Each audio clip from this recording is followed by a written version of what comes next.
Okay. Go! Will you hand me my screen box?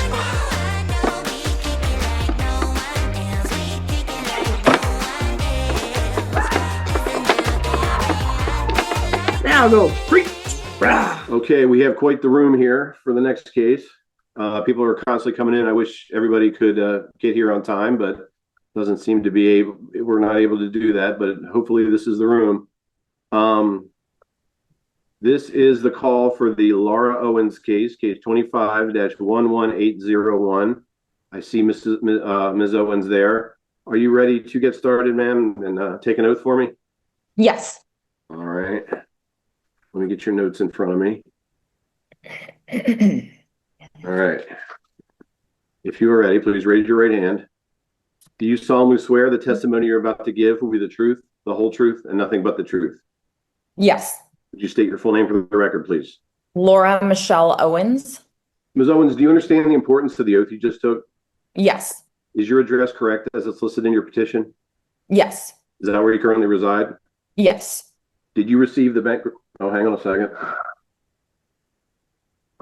Of all times for me to forget to hit the button, I didn't hit the recording button. Thought I did. All right, we got to start over. Luckily, we didn't get too deep into it. This is a call in the Owens case, Laura Owens case 25-11801. I'm sorry, if you don't mind, I have to swear you in again. Do you solemnly swear the testimony you're about to give will be the truth, the whole truth, and nothing but the truth? Yes. Would you state your full name for the record, please? Laura Michelle Owens. Ms. Owens, do you understand the importance of the oath you just took? Yes. Is your address correct as it's listed in your petition? Yes. Is that where you currently reside? Yes. Did you receive the bankruptcy information sheet I sent out?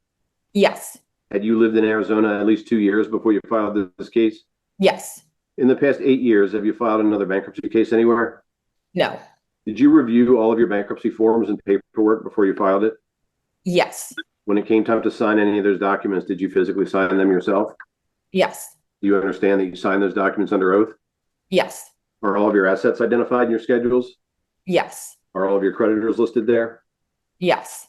Are you paying or do you owe any child or spousal support obligations? I do not. Have you filed tax returns for all years up through 2024? Yes. I got a 2024 tax return copy from you. What is the status of 2023s? That would have been another one that I asked for. 2023 should have been sent as well with the 24. I know my civil attorney, David Jengerson, been helping me, and I thought he sent that one over. Okay. Can you guys confer after we deal with the meeting today and follow up and get that to me? Make sure I get it. Yeah. The 2024 tax return copy that I did see, was that a true copy of what you filed for that tax year? Yes. All right. In the past year, have you made any payments to any family members or friends? No. In the past 2 years, have you sold, given away, or otherwise transferred anything? Yes. Okay, and you answered yes to that on my trustee questionnaire. I don't remember seeing anything about that in your statement of financial affairs, but what are you talking about when you say yes to that answer, to that question? Yeah, I started an LLC called Lizmax Investments LLC, and it was supposed to be for investment properties, and my mom ended up being the one who provided the down payment for a property, and she ran it herself. It wasn't something I ended up having anything to do with, so I gave her the LLC. I just took my name off of it. Okay, and we've already done some preliminary work in here, and if I understand it, and correct me if I'm wrong, the real estate that was the investment in that LLC the LLC no longer has it. The bank took it back. Yeah, it was forfeited. Okay, is that the only transfer that you that you made to any insiders, family members, friends? Yes.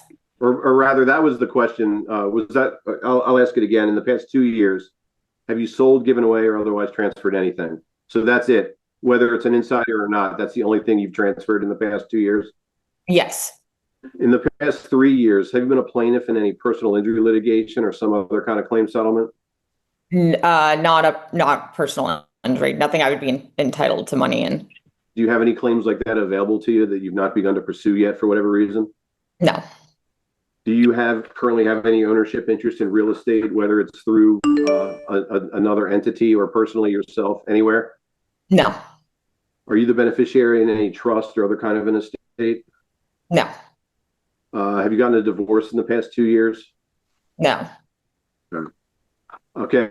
Okay. I don't have any other questions, and I'm going to open this up. But I don't think, based on the last meeting, that most of these people want to ask any questions. But I see Ms. Jimo from the UST is here, and I'll give her the right of first refusal. Did you want to ask any questions, Ms. Jimo? Yes, Mr. Haley, do you mind if I have, maybe it's 10 minutes? Is that too long? That's fine. This is the last one of the day. Okay. Okay, so Miss Owens, I'm an attorney with the U.S. Department of Justice, the U.S. Trustee's office, and we oversee these bankruptcy cases sort of as a watchdog. And I had gone through your bankruptcy documents, and I just want to ask you some questions about some of them. But before I do, I just want to make sure. So is Mr. Gringas that's on here, is that your attorney for the bankruptcy case? He has been helping with the adversary proceeding, but he's not my bankruptcy attorney. No, I filed it pro se, but he helped me because I confused up some of the filings. I can clarify that if you need me to answer. Yeah, yes, please, because I want to know.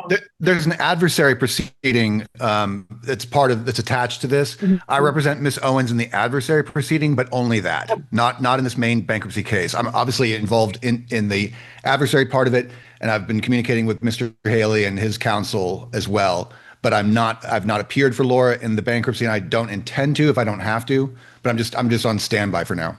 Okay, so Miss Owens, I'm probably going to end up after this noticing your deposition and formally asking you for documents. So that's something I should ask of you personally because you don't have an attorney, correct?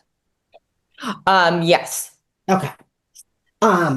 So I want to start with, I see that recently you amended the schedules of your assets to include a couple of Bank of America's accounts and an E-Trade account. Is that correct?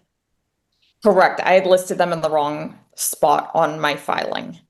Okay. So what had prompted you to file the amendment? Were you just going over them and realized, oh, this was not in the correct place? I believe that Mr. Tate had questions. He was assisting Mr. Haley, and he had questions. And so then David had helped me with making sure everything was in the right spot. So I guess, in re-amending the schedule. Ms. Jimo, I think you might mean Terry Dake. Yes. Oh, I'm so sorry. I'm so sorry. Yes. You said Tate. I just wanted to make it clear. Okay. Yes. Sorry about that. Okay. So having seen that you amended the statements to identify those accounts, do you have copies or can you easily get copies, like electronic copies of the bank account statements for the Bank of America account and the E-Trade account for 2025 and 2024? Yeah. Mm-hmm. Okay. Are those accounts still open? The E-Trade one is that I think is the same as Morgan Stanley. I think it is. Is that I think Morgan Stanley owns E-Trade. I think that's what it should be listed under. Do you see that? It's like I'm just looking at your schedules and it indicates E-Trade account. Okay, then that's what I'm thinking of for the Morgan Stanley. I don't have like another.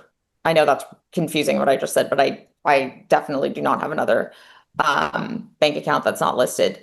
The E-Trade account. What was your question on that? I'm sorry. If you can get copies for 2024 and 2025 of the statements. Yes. Okay, so that's not going to be a problem. So I'll be asking that of you in a formal document request. Yes, okay. That's no problem. I can get that. Yeah. Okay, very good. And I see that you added that you have a potential tax refund of about $891 for 2025. Is that correct? Yes, I think that was for 25. And where did you come up with that figure? That precise figure? I did it on Credit Karma. I did like my taxes on Credit Karma, and they came up with that figure, but then I never got a refund, so I was just presuming it was. I can shed some light on that. That's the Ms. Owens, that's the amount that's listed on the 2024 federal return. that, Oh, that I got from you. So Okay. I assume it's your testimony that you never received that.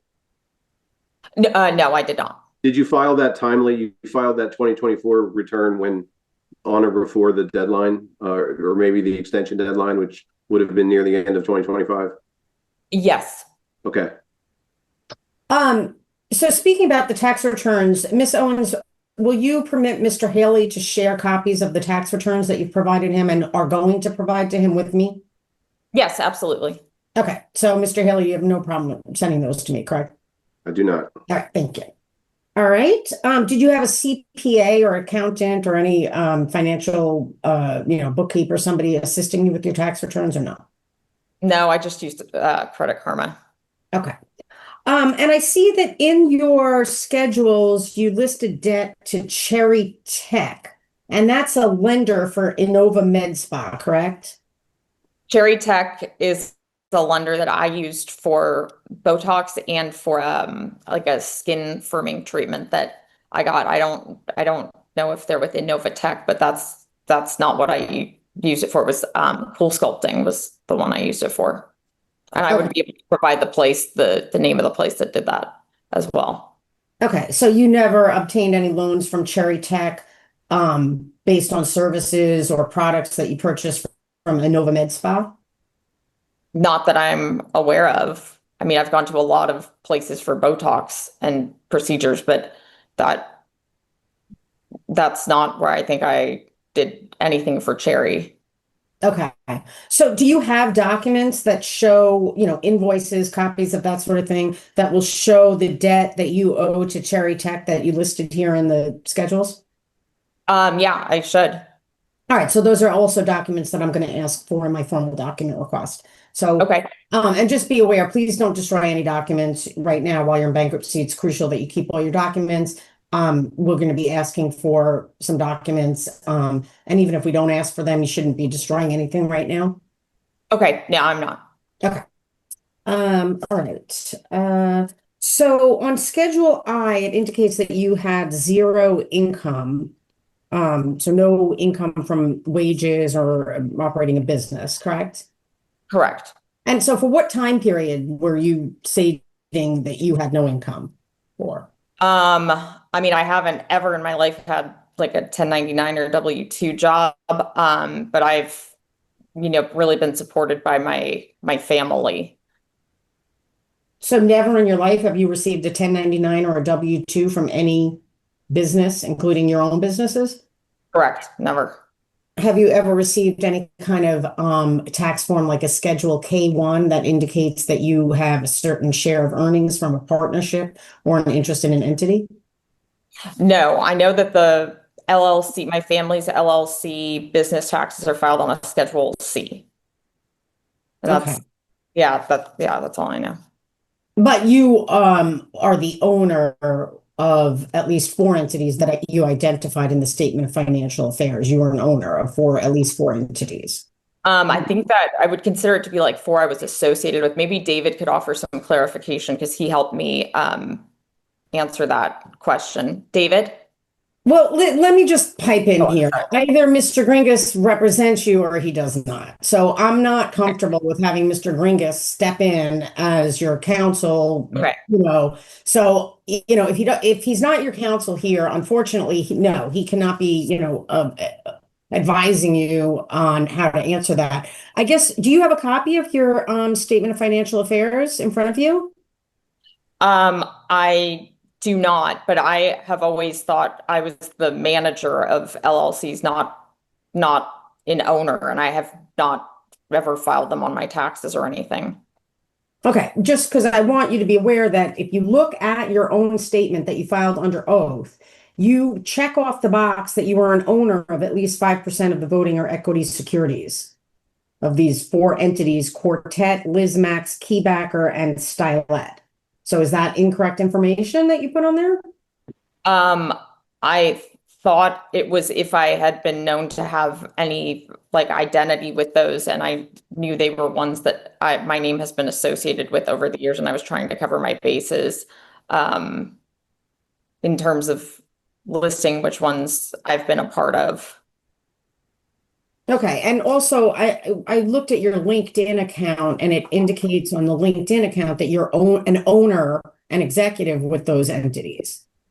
Is that I mean, not? they're really not operable. I mean, I'm trying to market myself as an entrepreneur, but it's not like I've got these businesses that are, like operable. Okay, I'm not asking yet about whether they're operating. I'm asking about whether or not you are an owner and you hold yourself out to be an owner of these entities on your LinkedIn account and on your sworn schedules in this case. So, and now you're saying you're not an owner, you were just, well, I don't know what you were. So were you an owner of the four entities? I mean, I'm more like they're my family's entities, and I'm more like the face of my family's entities with those businesses, I guess. Okay, well, we can. That's the best way I would say Okay. that. I know I'm not answering it well. I'm not trying to not be truthful. I genuinely don't know how to explain it.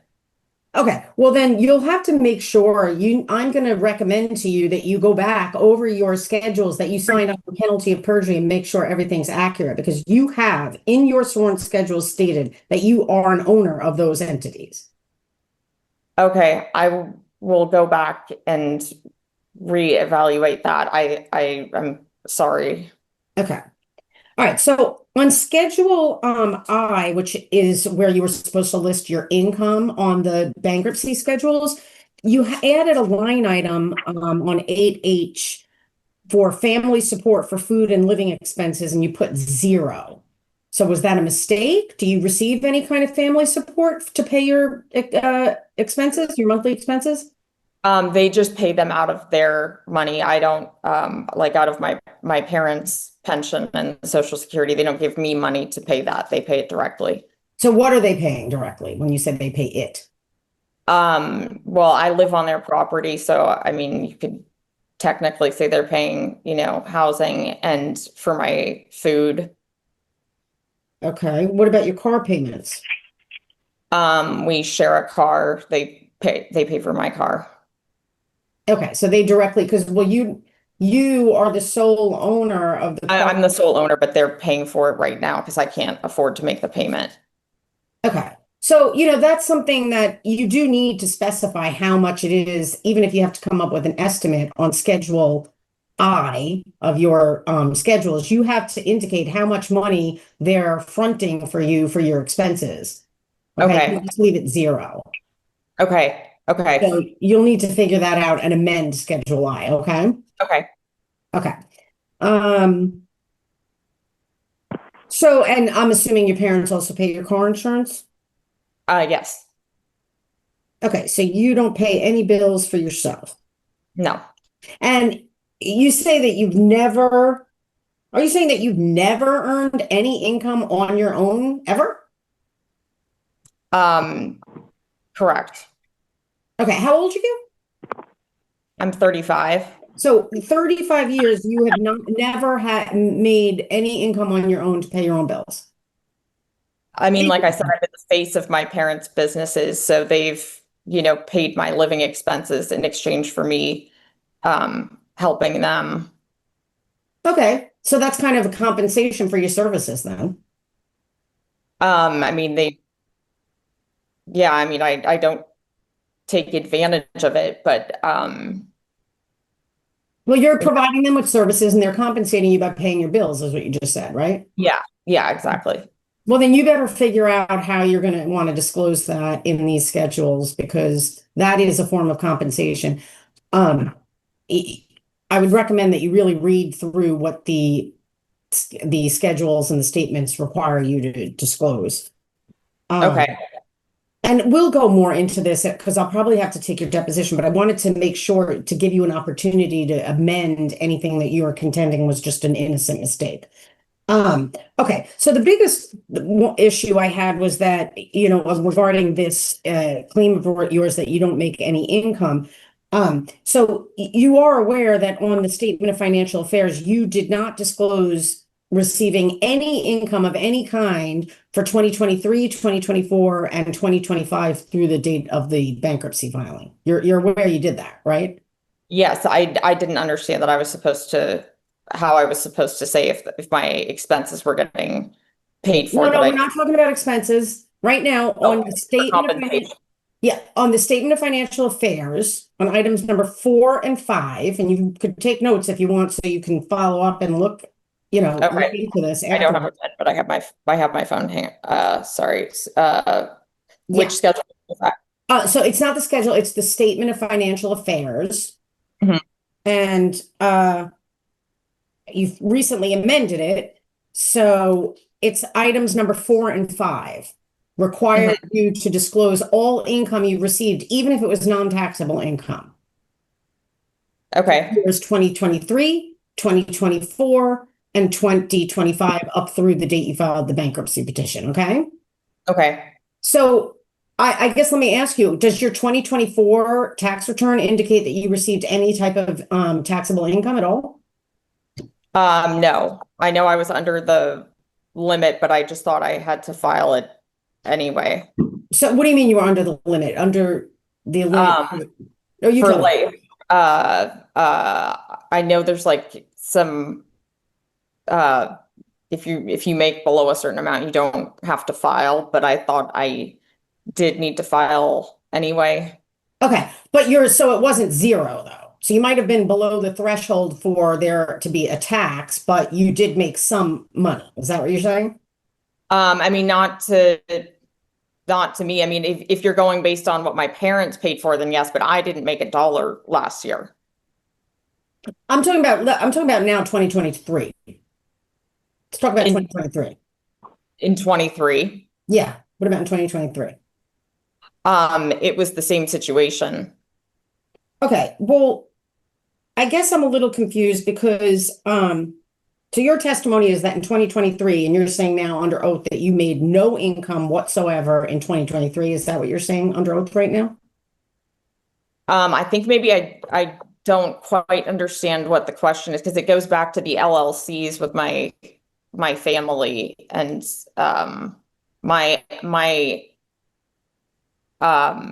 and just how I'm understanding the question. All I've had has been they've compensated me by paying my expenses, and so it's been the same. So nothing has changed. I just want to make sure I'm answering it correctly, but I'm not sure I am. Okay. You were asked on the statement of financial affairs to disclose all income, whether it was taxable, that you received from employment or from operating a business or from any source really whatsoever. And that would actually include gifts. You declared zero for 2023. Is that a truthful statement now that you're sitting here under oath? I just need for you to tell me if that's still a truthful statement. Are you referring to like if they gave me a certain amount of money, then is that what you're referring to? Because there was nothing like tangible like that. They didn't, say here's $10,000 and that would be income. I mean, like my bank statements will show. It's not like I had anything in there. Well, I guess I'll have to see your 2023 tax returns. Oh yeah. Did you declare any income at all on your 2023 tax returns? No, not that I can recall, unless I was saying that my parents, like there was an equivalent to what they were giving me, but I don't think I did that. Okay.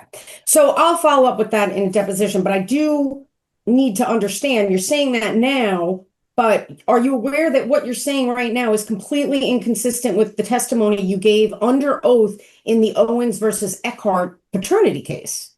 Are you aware of that? Yes. Are you referring to, can you please explain? More specific? Absolutely. So you were deposed in that paternity case on March 1st, 2024, correct? Correct. And in that deposition, you testified under oath that in 2023, you and your mother received about $83,000 of total income from the podcast Nobody Told Me. Mm-hmm. You recall testifying to that? The question is, do you recall testifying to that? Yes or no? Yes. Okay. So was it true when you said it then? The podcast was making that much money, yes. Okay. And in that testimony, you said you received half of that. So that's about a little less than 41 or $41,000, a little more. But it was nothing that, I mean, our businesses have been such that we've paid the expenses out of like what's been taken in. So it's gone right out. Right, I understand. And so you would say that there was no net income? Is that what you're trying to say? Yes, we had huge losses from the businesses. Yeah. Okay, regardless, on the statement of financial affairs, it told you to disclose all gross income, not net income. And you did not disclose that for 2023. I'm not sure it made that in 23. I think Well, that's what you testified. Like 23. In 23, I know I testified that, but I was thinking of the previous years. It definitely didn't make that in 23. No, you're incorrect. Let me correct you. In 2024, you testified, and the question was posed to you in 2024, how much money did you make from this podcast in 2023? And you testified under oath that in 2023, the podcast generated $83,000 of income, of which you received half. That was your testimony under Well, I oath. like what I was entitled to if I needed to touch it or if I needed to do something with it. I mean, again, this comes back to I did not understand what the questions were, and I'm trying not to answer anything I don't understand. Okay, well, again, I'm going to remind you before we meet again for a deposition that I'm going to have you come to my office here. You might want to consider going over your answers to the statement of financial affairs. Oh, I don't know why that shut off. Hold on. Okay. Because you're supposed to disclose all gross income from 2023, 2024, and 2025. Also, when you testified at your deposition on March 1st, 2024, you testified that your horse business, and I believe that's Quartet. Was that what the name is? Yeah, my parents' business is Quartet Farms. I'm a manager of it. Yes, but you hold yourself out to be the owner of that on LinkedIn, correct? As the manager. I mean, like I said, so much of this is just semantics and I don't know what I'm talking about. And I'm not trying to be dishonest or like hide. Right, but you understand that what it means, there's a difference between a manager and an owner, and you used I didn't know that. I didn't know. No. On your LinkedIn profile, you don't know the I difference? did know on my LinkedIn, I didn't know there was a difference between a manager and a member on LLCs. I didn't know what the difference was. Right, I'm talking about your LinkedIn profile. You hold yourself out to be an owner of Quartet. Is that not true? Correct. Correct what? It's not true that you lied on LinkedIn? Is that correct to say you lied on LinkedIn? I think I didn't understand what my title was, so I guess technically, but it wasn't something that I'm trying to, it wasn't like I deliberately said that. It's my family's business. I think of it as like my family's company. All right, well, the question is, you state on your LinkedIn profile that you're an owner of Quartet. Is that true or not? Then I guess now and I'll change my LinkedIn. I didn't understand. Okay. So anyway, you testified on March 1st, 2024, that the horse business, Quartet, made $144,000 of income, and that was split between you and your mom. Do you recall testifying to that? That amount was made, but probably 400,000 in losses. Okay, that's not what I'm asking. You got to listen to my questions. I asked you, do you recall testifying that you and your mother split $144,000 of gross income that was generated from the horse business in 2023? I mean, I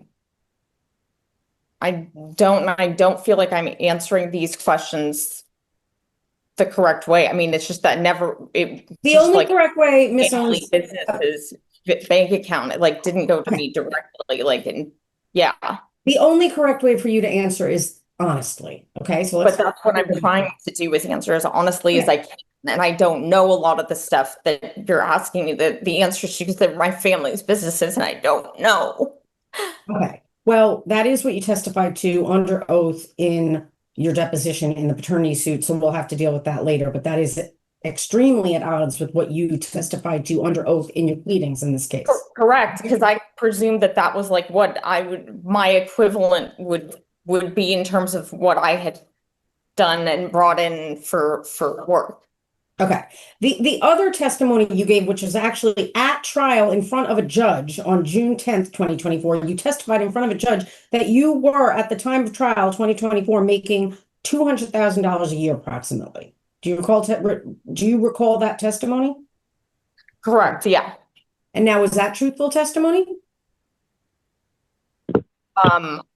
I'm not comfortable answering that now that I realize how much I have messed up my other answers, and I want to speak to an attorney before I answer, because I genuinely don't know how I'm trying to explain that income has been split up in my family. Okay, I'm just asking if at trial you testified in front of the judge that at the time you were making about $200,000 a year, and I'm just asking The if that was businesses true. were, and yeah, that was exactly what I thought at the time. I mean, I know what the businesses generated, so. But you didn't report that on your bankruptcy, your sworn bankruptcy statement. But that's what our family's businesses generated, and I had been like the face of the businesses doing a lot of the work. So that's why I said that amount. I mean, I still know that was consistent with what they made, and that's why I said that amount. Okay, well, again, we'll have to delve into this more in a deeper way when you come here for a deposition. So are any of the entities well, let me just go by each one. Quartet, is that still operating? Yes. And is Lizmax still operating? No, that needs to be closed officially, but it's not. The property is forfeited. What about Keybacker? Is that still operating? No. And Styleet was never operating, correct? No. All right. So, but Quartet, and that's the horse selling business? Mhm. Yes? Yes. And that's still operating? Yes. And do you still work for that entity? That entity is not doing anything actively right now. All right. So you're saying that these businesses, these LLCs, there were no tax returns filed individually on behalf of them? Was there or no? Lizmax, yes. The other ones, the other two you said were Keybacker and Styleet. Is that correct? Yes. No, there were no tax returns. Those never got off the ground. What about Quartet? Quartet, my parents file on their Schedule C. Okay. So your parents are the ones that file on their Schedule C. They have the income of Quartet flow through to them on their own tax returns. Is that what you're saying? And nobody told me LLC. Okay. Okay, I just have three more questions. So during the paternity action in the state court, you did testify in an affidavit that you had almost $450,000 of cash in a checking account. Do you remember stating that under oath in an affidavit in the paternity suit? That was a misunderstanding with my attorney. So I was going to buy property with the defendant on that, and he knew that I was going to be borrowing the down payment from an investor who he had spoken to using this method called the Morby method. But Clayton admitted under his deposition that he spoke to the guy, and the guy had $450,000 in a money market account, and that's the proof of funds he submitted. It was never mine, and Clayton knew it was never mine. Okay, so are you talking about Gail Lynn Rich? Is that the investor that you're referring to? I don't know who that is. Well, attached to your affidavit. It was a man named Matt Bentley, and it was his mother-in-law. That could have been what her name was. That definitely could have been her name. Okay, so because you attached a copy of this money market checking account statement to your affidavit claiming, and you admitted in your affidavit that you attached, and I'm quoting your affidavit now, I attached proof of funds to the offers, which included a current bank statement showing I had almost $450,000 in cash in my checking account as shown below. And then there's an excerpt of that money market account. That's your affidavit. So David was my civil attorney in that. That was his error, and he will explain that if you have any questions. But that well, was, I understand that, Miss Owens, but you're the one who signed it under oath. I didn't read it carefully enough, and as I said, Clayton deposed to the fact that he's the one who submitted the proof of funds. He got that information. He knew it was never mine. Okay, so we'll explore that further too. Okay, then what's the I nature? mean, if you have another question about it, I'm happy to answer it. Well, my question is, when you made that statement in your affidavit, I attached proof of funds to the offers, which included a current bank statement showing I had almost $450,000 in cash in my checking account. Was that a false statement? I didn't write that. It's David. You signed it, though. I mean, David signed it. David was my attorney. David signed the pleading. Well, you understand that when you sign an affidavit swearing under penalty of perjury that it's truthful, there's consequence to that. You are attesting under oath and subject to penalty of perjury that is a truthful statement. But are you saying that's not truthful now? The $450,000 was not my error. David will take that. That was not my. He signed that affidavit for me. I didn't sign that. I mean, he knew that wasn't my amount of. He knows that. I mean, You're like- denying that you signed the affidavit? I have a copy of it in front of me showing your signature. I believe David had a copy on hand of my signature, and yeah. Well, you authorized him to sign for you, correct? Yeah, I guess that would be what it is. Well, you're not accusing him of forging your signature, are you? No. Okay. So the fact of the matter is you authorized him to sign attesting that this was truthful, but it turns out it's not.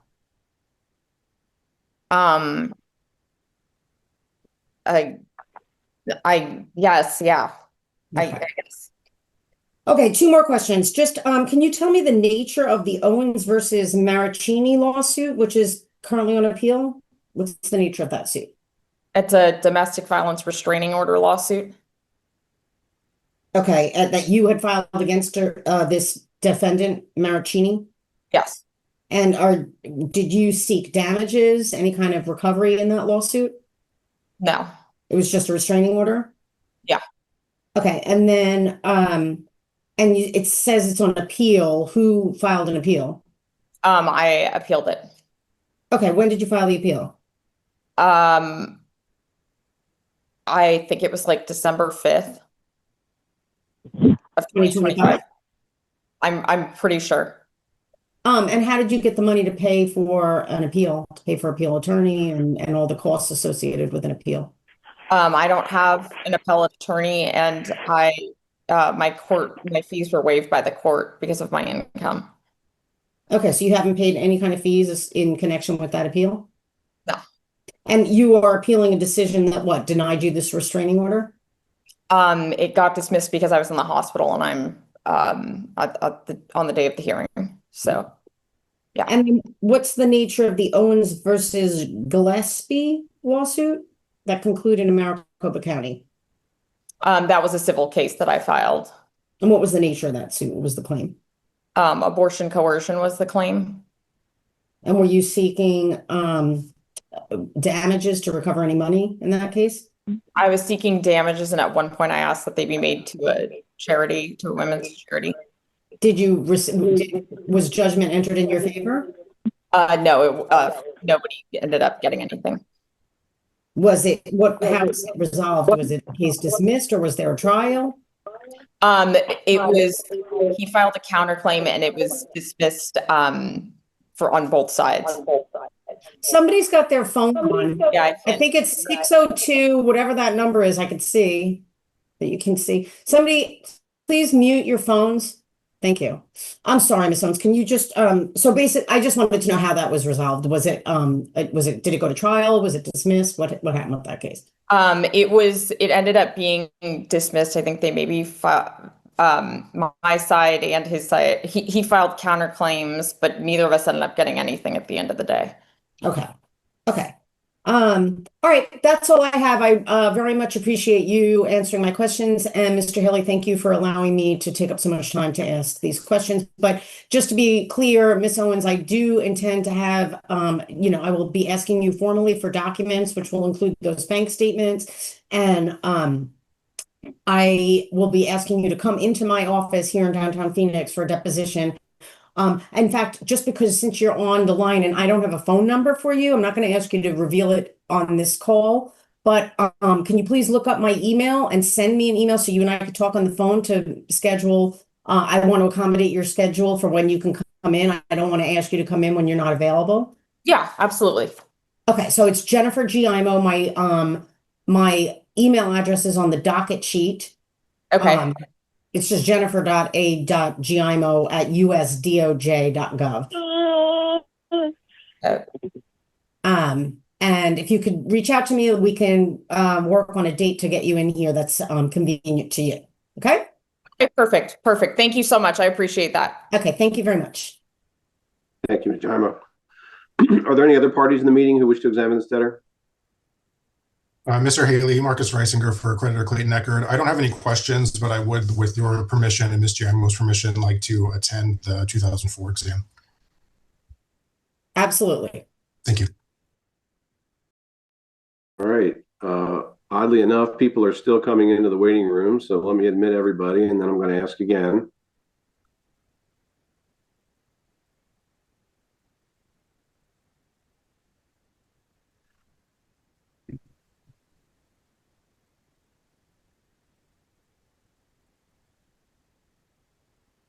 All right, probably have a short window here while we have everybody, but are there any other parties in the meeting who wish to examine this debtor? Mr. Haley, this is Terry Dake. I do have one quick subject. Yes, sir, go ahead.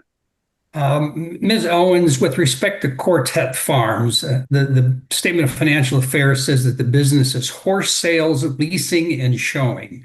To your knowledge, does Quartet Farms have any horses currently for lease, sale, or show? One is for, I mean, he's like for lease, but it's free. Okay, and where is that animal kept? Is that In at your Florida. parents' residence? In Florida? Yeah. And where in Florida? Wellington. And who owns the property where the horse is? I'm not sure who owns he's at like somebody's boarding barn. I'm not sure who owns it. I can get the information. I'm just not sure off the top of my head who owns it. Okay. Other than that horse, do you know if Quartet Farms has any other assets? Like small amounts of like tack and riding apparel, but that's it. And like old horses that are, retired. So it does have other horses? Yeah, it has horses in like their late 20s. Okay. And where are those animals kept? Those are at my parents' property. How many? There are 7 there. And do you know, does Quartet Farms have a bank account? Yes. And are any of your bills paid from Quartet's bank account? No. And does any money come to you from Quartet Farms? No. And when's the last time you've seen the Schedule C for Quartet Farms? It was last filed in 22. I believe they got extensions, so I think that would have been the last year. Okay. When you get Mr. Haley that 23 tax return, if you could get him the last Schedule C for Quartet Farms. Yeah, no problem. All right. That's all I have. Thank you, Mr. Haley. Okay, thank you. One thing I just want to really quick. Why don't we just put it on the record? Ms. Owens, will you just consent to Mr. Haley and Mr. Dake sharing with me all documents that you provide to them? Oh yeah, absolutely. Okay, because then this makes it easier. Then I don't have to ask you directly. Yeah, anything, yeah. Okay. We'll get those over to you. Thank you. All right. Okay, again, people are still coming in, but while I have a short window here, I'm going to ask one final time. Are there any parties in the meeting who wish to examine this debtor? All right, now understand. I'll give an extra beat because I started muting people, but you're going to have to unmute if you want to talk. All right. I'm going to say that for the record, there are no additional people who want to examine this debtor in this case. I've received and verified debtor's Social Security information and ID. The information matches my records. Ms. Owens, the ID and Social Security card copy that I saw from you, were those true copies of your original documents? Yes. All right, you are free to go then. This meeting is concluded. Thank you for your time. Thank you. Bye-bye. Are you kidding me? Oh my God. You have got to be kidding me. What is going on today? This is a joke. Today is an absolute joke. An interpreter. I need an interpreter when I cannot express myself something. Oh my God, sir. Put that cigarette out. I don't give a crap that you are outside of this. What is wrong with everybody today? You know what? We're going to start bringing people in here. We're going to learn how to act in a courtroom. Can you hear it? Can you hear it? Ma'am? Ma'am? Can you hear it? Okay. I have no patience for that. I'm the one that needs the break.